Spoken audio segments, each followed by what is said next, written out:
हेल' लोगोफोर खुलुमबाय नोंथांमोनखौ गासैखौबो डिजिटेल आपडेट इउटिउब चेनेलावहाय फिन खेबसेबाव गिबियावनो बरायना लाग्रोबाय लोगोफोर।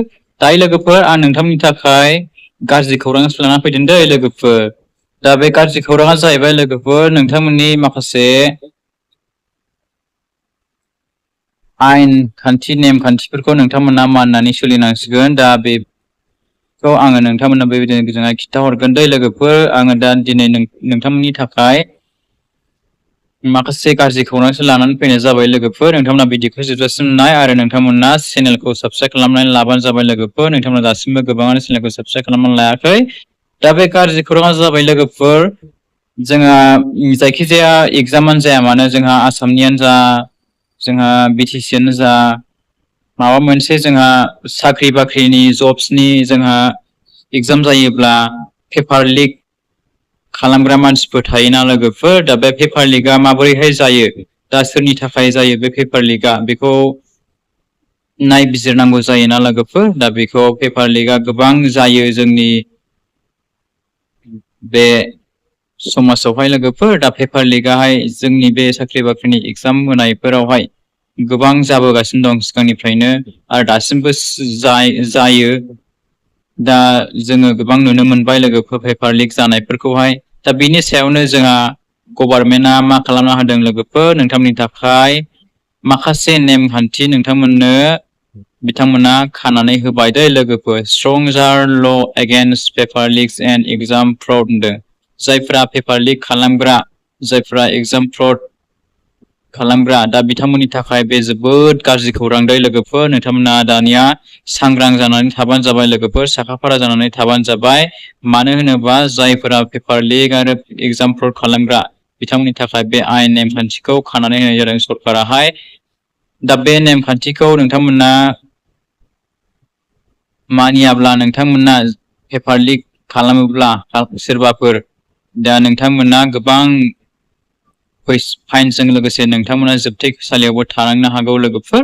दा आं नोंथांमोननो बे भिडिअनि गेजेरजोंहाय खिन्थाहरनो दा मा आयेन खान्थि नोंथांमोननो खानानै होदों। दा जोंहा एग्जामफोर जायोबा जब्सफोर जायोब्ला पेपार लिक जालाबायो नालाय लोगोफोर। दा बेनि थाखाय जोंहा सरकाराहाय माखासे नेमखान्थि स्ट्रंजेस गोरा नेमखान्थि खानानै होदों। दा सांग्रां जानांसिगोन नोंथांमोनाहाय। दा बे जाहैबाय फार्स्टआव दं जोंहा लोगोफोर आप टु 10 years इमप्रिजनमेन्ट होनदों।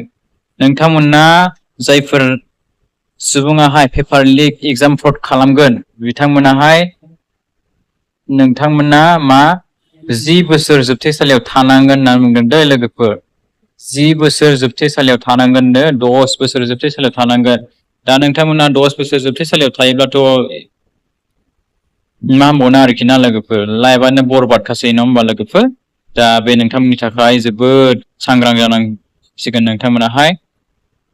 जायफोरा पेपार लिक खालामग्रा नोंथांमोना बेबायदिखौ जोबजासे नायथार।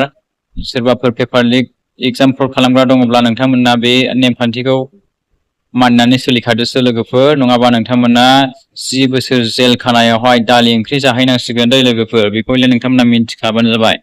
बेनिफ्राय जोंहा बेजों लोगोसे आरो माखासे नेमखान्थि दंबावो लोगोफोर। बेखौ नोंथांमोना बेवहाय नायनै up to 50 lakh fine for इन्डिभिजुवेल्सनो 50 लाखसिम नोंथांमोना फाइनबो नांनो हागौनो लोगोफोर। नै सरखारनो हरनांगोन नोंथांमोना 50 लाख फाइन। बेखौ बेवहाय बिथांमोना नेमखान्थि खानानै होबाय नोंथांमोननि थाखाय। बेवहाय आरोबाव दंबावो नै 5 कौटि up to 5 crore fine for complicit service providers. Service प्रभाइडार्सनि थाखाय सार्भिस प्रभाइडारफोराहाय 5 कौटि रां फाइनबो नांनो हागौ होननानै बुंदों लोगोफोर दै। बेखौ नोंथांमोना मोजाङै नायबानो जाबाय नै मा मा नेमखान्थि खानानै होदों। आरो टाइम बाउन्ड इनभेस्टिगेसन दं बेवहाय लोगोफोर। सरखारनिफ्राय इनभेस्टिगेसन खालामगोन जाहैबाय सोर सुबुङाहाय एग्जाम पेपारखौहाय लिक खालामदों, फ्रड खालामदों, बेखौहाय बिथांमोना इनभेस्टिगेसन खालामगोन जाहैबाय।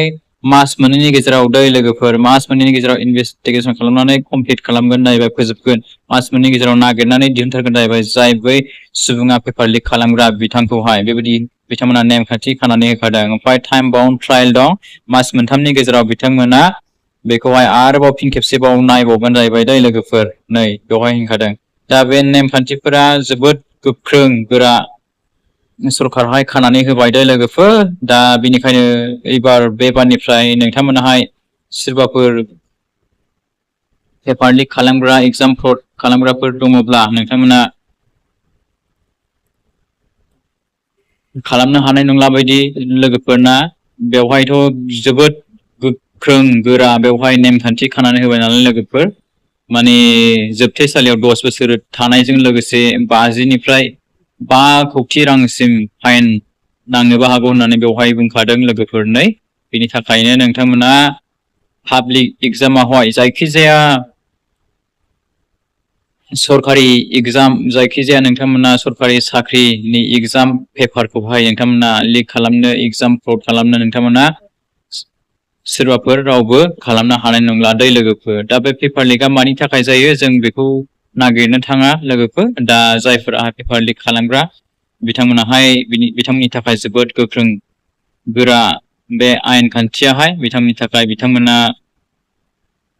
बुजिनानै लाबानो जाबाय लोगोफोर दा नोंथांमोना भिडिअखौ लोगोफोरनो शेयार खालामनानै होलायबानो जाबाय लोगोफोर जाहाथे बयबो मिन्थियो आरो जायफोराहाय बेबायदि पेपार लिक खालामग्रा एग्जाम पेपारफोरखौ फ्रड खालामग्रा बिथांमोना जाहाथे बे भिडिअनि गेजेरजोंहाय मिन्थिहोयो लोगोफोर दा नोंथांमोना भिडिअखौ बेनिखायनो लोगोफोरनो जेसे हायो एसेनो शेयार खालामलायदो आरो नोंथांमोना चेनेल गोदान फैसनदोंब्ला नोंथांमोना चेनेलखौ दासिमबो साबस्क्राइब खालामाखै लोगोफोर गोबाङानो नोंथांमोना चेनेलखौ साबस्क्राइब खालामनानै लाबानो जाबाय गोदान बेबायदिनो लेटेस्ट इम्पर्टेन्ट आपडेट्स जब स्किम्स राङारि अनसुंथाइ लन्स बेबायदिनो नोंथांमोना साइन्स एन्ड टेक्न'लजिनि नोंथांमोना गोदान लेटेस्ट आपडेट्स नोंथांमोना मोनबाय थानो हागोन नोंथांमोना चेनेलाव एक्टिभ थाबाय थाबानो जाबाय लोगोफोर लोगोफोर बिदिब्ला आं भिडिअखौ एसेखिनियाव फोजोबसै thank you for watching see you again bye bye and take care